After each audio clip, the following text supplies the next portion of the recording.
Topic का क्या नाम नजर आ रहा है? That is inflammation.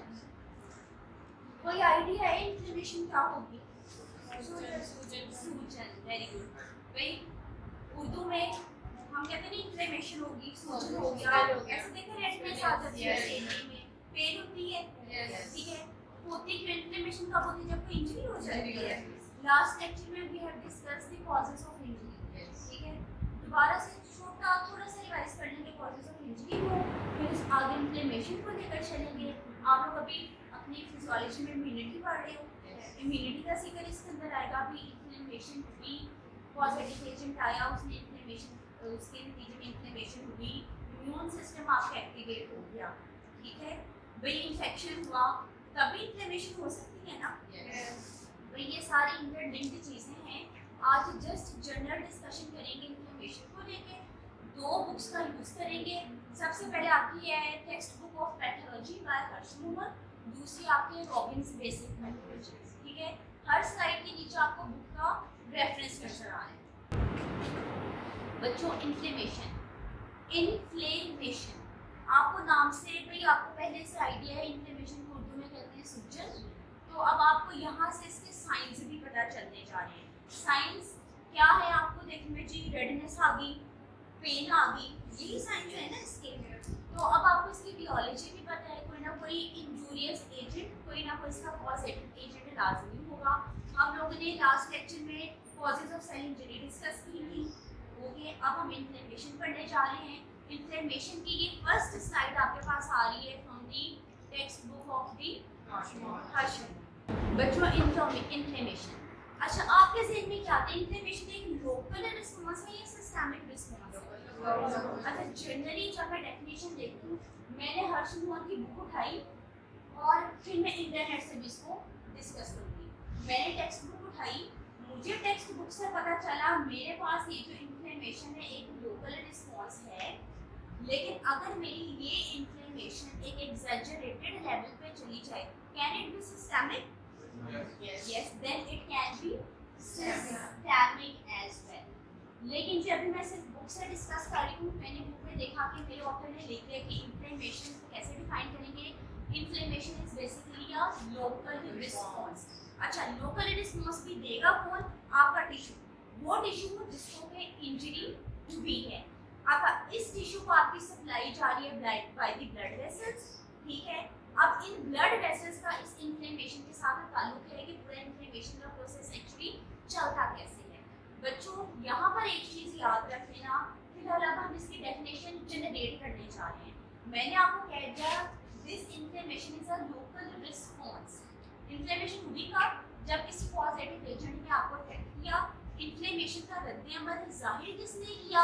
भी आपके टिश्यू ने, जिसको इंजरी, आपके टिश्यू में इन्फ्लेमेशन हुई जिसको के इंजरी पॉजिटिव एजेंट आया, उसने इंजरी कॉज की, मेरे टिश्यू में होगी इन्फ्लेमेशन।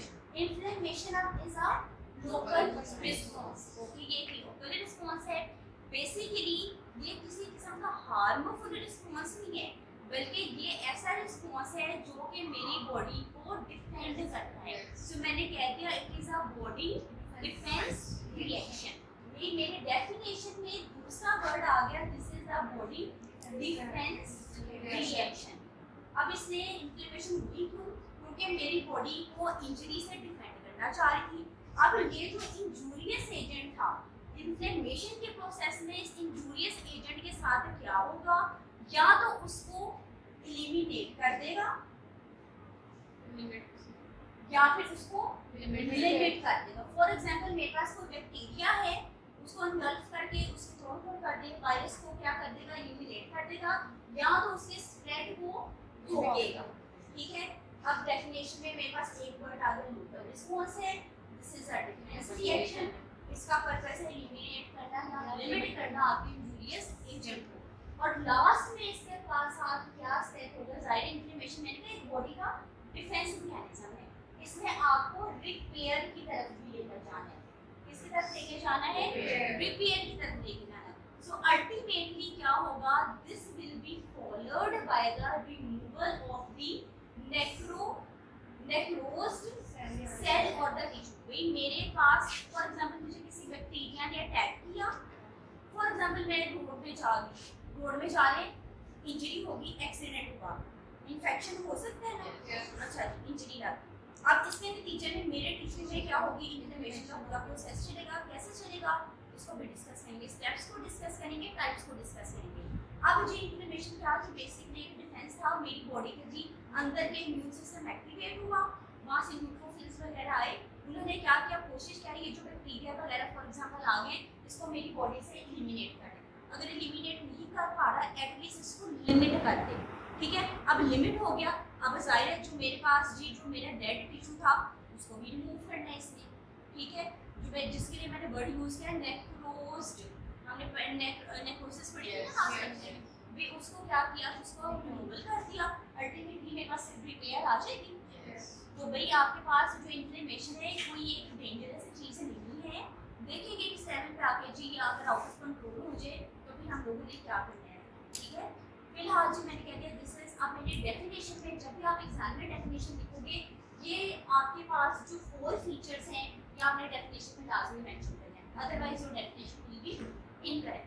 अब जी मेरे समझ में आया कि यहाँ लिखा है कि this is a local response, तो क्या खाली ये लोकल रिस्पॉन्स है, नहीं।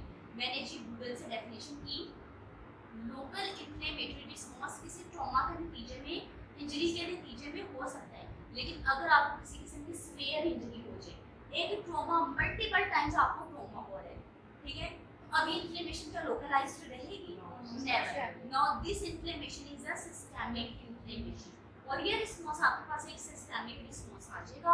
अब इस पूरे इन्फ्लेमेशन के प्रोसेस के अंदर बच्चों आप लोग देखोगे कि हार्मोन्स इन्वॉल्व हैं, मेटाबॉलिक और इम्यूनोलॉजिकल मीडिएटर्स इन्वॉल्व हैं। इम्यूनिटी पढ़ रहे हो ना, न्यूट्रोफिल्स पढ़े हो, मैक्रोफेजेस पढ़े हो, प्लेटलेट्स कैसे आते हैं, ये सारी की सारी चीज़ें गेन इसके साथ आके कनेक्टेड है। मैंने आपको फिलहाल बताया किसी इंजरी के नतीजे में इन्फ्लेमेशन हुई, यानी कि यहाँ भी आई है आइडिया ऑफ इंजूरियस एजेंट्स, ठीक है, जो हमने लास्ट टाइम डिस्कस किए थे। समराइज कर लेते हैं इंजूरियस एजेंट के लिए निमोनिक मैंने इधर लिख दिया आईपी, क्या मैंने निमोनिक लिखा है 3IPC। अच्छा, अब इंजूरियस एजेंट कौन कौन से हो सकते हैं, मैंने वर्ड लिखा आई, किसी किस्म का कोई इन्फेक्टिव एजेंट, ठीक है, इन्फेक्टिव एजेंट, किसी किस्म का कोई इम्यूनोलॉजिकल एजेंट,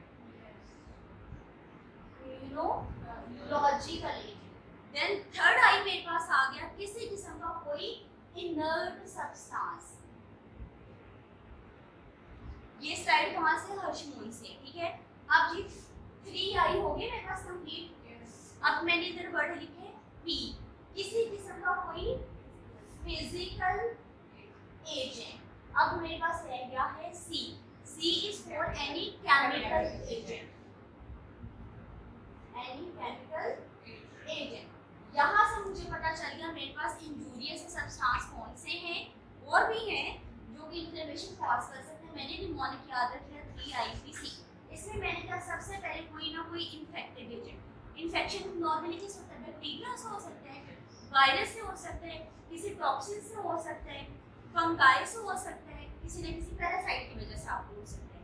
देन मेरे पास आ गया वर्ड इम्यूनोलॉजिकल एजेंट, मेरी बॉडी में अब इस लाइन में मैं इम्यूनोलॉजिकल एजेंट की फार्माकोलॉजिकल पॉइंट ऑफ व्यू से भी डेफिनेशन अभी डिस्कस करूंगी।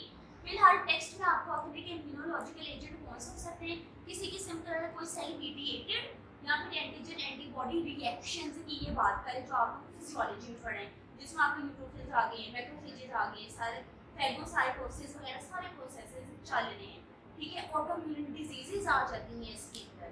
लेकिन अगर मैं सिर्फ फार्माकोलॉजिकल पॉइंट ऑफ व्यू से बात करूँ, मेरे पास ड्रग्स भी ऐसी हैं जो कि इन्फ्लेमेशन कॉज कर सकती हैं।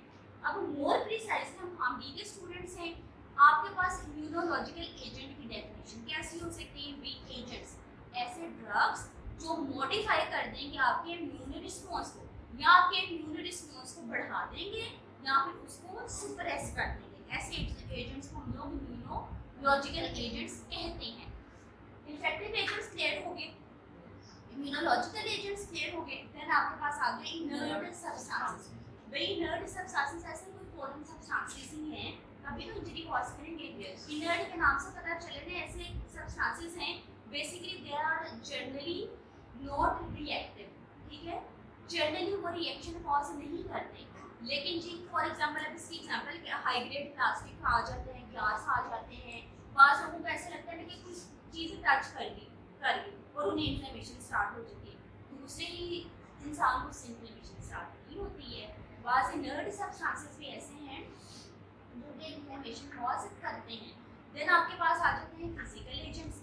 अच्छा, अब फिजिकल एजेंट्स में हीट को हाथ लग गया, ज़्यादा कोल्ड होगी, उससे भी इन्फ्लेमेशन होती है, रेडिएशंस होती हैं, या मैकेनिकल ट्रॉमा, यानी कि बाइक से जा रहे हो एक्सीडेंट हो गया, मैं दरवाजे के साथ गुजरी, मैंने टच किया, ठीक है, रेडनेस होगी, उससे भी इन्फ्लेमेशन हो सकती है। क्लियर है यहाँ तक बच्चों? अब आपके पास आ जाते हैं केमिकल एजेंट्स।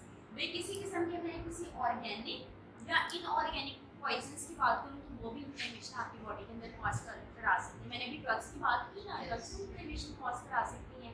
केमिस्ट्री में आपको पता है जी ऑर्गेनिक सब्सटेंसेस कौन से होते हैं, ऐसे कंपाउंड्स होते हैं organic compounds that contains the carbon. Inorganic compound जिनके अंदर किसी किस्म का कार्बन नहीं है। क्लियर? यूरियस एजेंट क्लियर हो गए यहाँ पर?